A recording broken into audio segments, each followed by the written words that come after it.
Hello दोस्तों, mathematician online class में आपका स्वागत है। पृष्ठीय क्षेत्रफल और आयतन का दोस्तों मैं लगभग में प्रश्नावली 13.1 का टोटल सवाल इस चैनल पर अपलोड कर लिया हूं दोस्तों, क्योंकि एग्जाम नजदीक आ गया हुआ है, इसीलिए दोस्तों मैं भी आपके साथ ही मेहनत कर रहा हूं। तो सबसे पहली बात है कि दोस्तों आप चैनल को जरूर सब्सक्राइब कर लीजिए और वीडियो को पूरा देखने की कोशिश कीजिए, क्योंकि जब तक आप पूरा नहीं देखिएगा तब तक यह सवाल आपको दोस्तों समझ में नहीं आ सकता है, या कोई भी सवाल। तो सबसे पहले आपको पूरा देखना होगा। तो दोस्तों सबसे पहले यह सवाल जो आप देख रहे हैं, ऊंचाई 2.4 सेंटीमीटर और व्यास 1.4 सेंटीमीटर वाले एक ठोस बेलन में से इसी ऊंचाई, मतलब जो बेलन का जो ऊंचाई है उसी ऊंचाई वाला एक शंक्वाकार ठोस काट लिया गया है। ये जो आप देख रहे हैं यही शंक्वाकार काट लिया गया है। शेष बचे ठोस का निकटतम वर्ग सेंटी तक आपसे पृष्ठीय क्षेत्रफल पूछ रहा है। तो प्यारे बच्चों, सबसे पहले इसका क्या करते हैं कि इस जो इसमें डाटा दिया हुआ है तो बेलन का क्षेत्रफल पहले निकाल लेते हैं, यानी जो पृष्ठीय क्षेत्रफल होगा। तो सबसे पहले दिया हुआ है क्या, बेलन। तो लिखते हैं दोस्तों बेलन की ऊंचाई, क्या दिए हुआ है, बेलन की ऊंचाई। तो बेलन की ऊंचाई दिया हुआ है 2.4 सेंटीमीटर। ठीक, जो डाटा दिया हुआ है मैंने वो लिख लिया। इसका जो ये आप ऊंचाई देख रहे हैं यहाँ से यहाँ तक, ये जो ऊंचाई होता है ये तो त्रिज्या हो गया। इसकी ऊंचाई दिया हुआ है दोस्तों 2.4 सेंटीमीटर। ये सवाल में दिया हुआ है और आप देख भी रहे होंगे दोस्तों। तो ऊंचाई दिया है, उसके बाद व्यास दिया हुआ है कितना, 1.4 सेंटीमीटर। तो त्रिज्या निकाल लेते हैं दोस्तों। त्रिज्या निकालने के लिए व्यास को क्या कर देते हैं, आधा कर देते हैं, 2 से भाग कर देते हैं। तो चलिए 2 से भाग कर देते हैं तो कट जाएगा, यानी 0.7 सेंटीमीटर होगा। ठीक ना दोस्तों, इस प्रकार से आप भी अपना व्यास रहेगा तो त्रिज्या मालूम कर लीजिएगा, एकदम आसान है। अब बेलन का वक्र पृष्ठ का क्षेत्रफल निकालते हैं। बेलन का वक्र पृष्ठ का क्षेत्रफल, वक्र पृष्ठ का क्षेत्रफल। तो बेलन का वक्र पृष्ठ का क्षेत्रफल वाला फार्मूला होता है 2 पाई RH। ये सभी लोग जानते होइएगा दोस्तों, क्योंकि फार्मूला जब तक आपको याद नहीं होगा तब तक सवाल आपसे बन ही नहीं पाएगा। तो बेलन के वक्र पृष्ठ का क्षेत्रफल होता है 2 पाई RH। अब मैं इस फार्मूला पर डाटा सब रखता हूँ, जैसे 2 × 22/7 और R है आपका 0.7 और H आपका कितना है 2.4। अब ये कट जाएगा 0.1 मतलब है। अब गुना कर दीजिए, 22 × 44 और 44 में जब आप 24 से गुना कीजिएगा तो कर दीजिए, यानी 22 × 44 में 24 से गुना कीजिए तो हो जाएगा 4 × 16, 4 × 16 1 17, 2 × 8 और 2 × 8 जोड़िए 6, 8 7 15 और 8 1 9 हो जाएगा। 6 8 7 15 8 1 9, यानी कितना आ जाएगा 956। अब देखिए दोस्तों कि आप दशमलव के बाद एक अंक और एक अंक इसमें, तो कितना आ जाएगा 9.56 सेंटीमीटर स्क्वायर, क्योंकि दशमलव के बाद 2 अंक है तो इतना आएगा।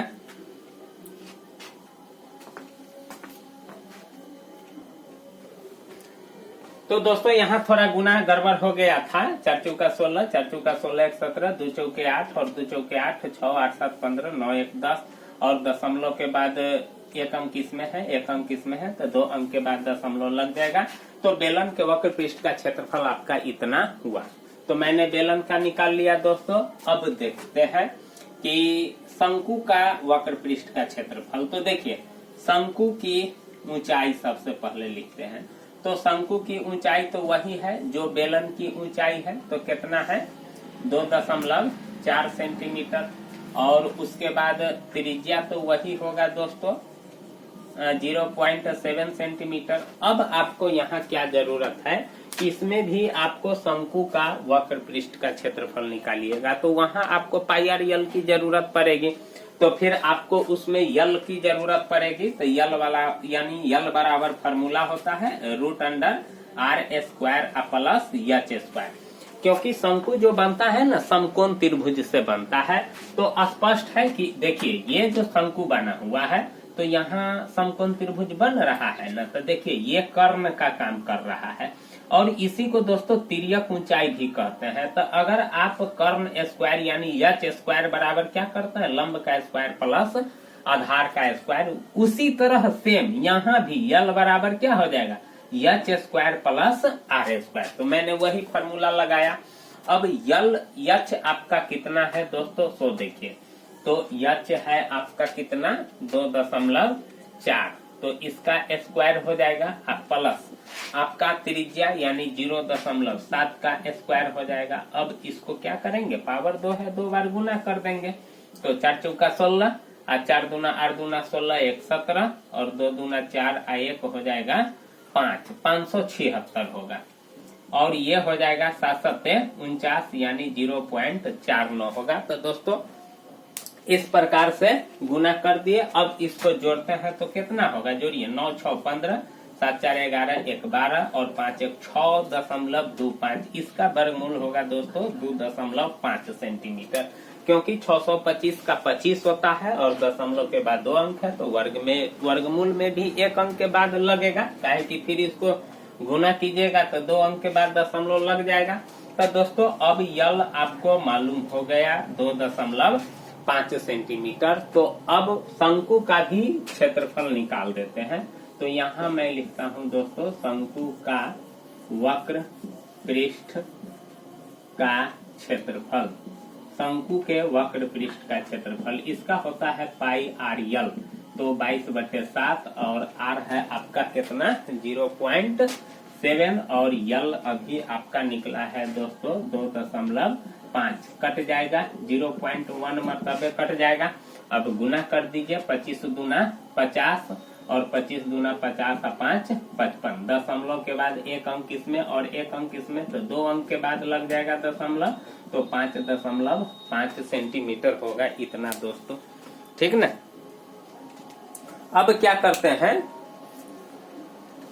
कि अब यहाँ देखिए, अब इस पिक्चर में आपको एक चीज समझना है कि देखिए ये ठोस था, बेलन क्या था, ठोस था, और ये जो ठोस है तो इस ठोस में से ये शंकु काट लिया गया है। तो नीचे जिस ठोस से यह ठोस बेलन बना होगा, नीचे तो वह चीज होगा ही, मतलब ये जो आधार आप देख रहे हैं, तो किसी भी चीज का यह ठोस बना होगा तो आधार में तो आधार होगा ही वह चीज जिस ठोस से यह बना होगा, क्योंकि शंकु तो ऊपर से काट लिया गया है। तो पूछ रहा है कि ठोस का निकटतम वर्ग सेंटीमीटर यानी वर्ग सेंटीमीटर, इस ठोस का जो निकटतम होगा। तो देखिए यहाँ से कटा है तो मुंह खुला ही होगा, लेकिन नीचे मुंह नहीं खुला होगा, तो फिर नीचे का क्षेत्रफल क्या करना पड़ेगा, जोड़ना पड़ेगा। तो नीचे तो वृत्ताकार है, तो वृत्त का क्षेत्रफल तो जो उसका त्रिज्या होगा पाई आर स्क्वायर होता है दोस्तों, आप जानते हैं।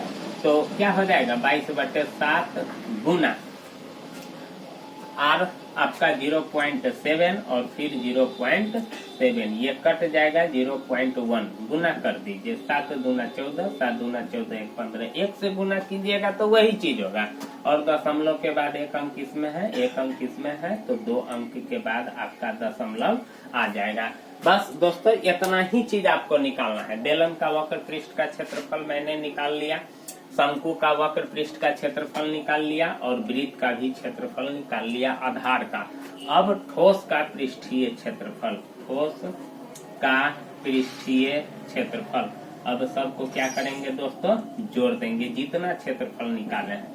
तो जोड़िए, इसका आया है 10.56, इसका आया है 5.5, और इसका आया है 1.54 सेंटीमीटर स्क्वायर। तो जोड़िए कितना हो जाएगा, 5 यानी 4 और 6 10 के 0 हासिल 1, 5 और 5 10 और 5 15 1 16, और उसके बाद हो जाएगा यानी 1 और 1 2 और 5 7 और 1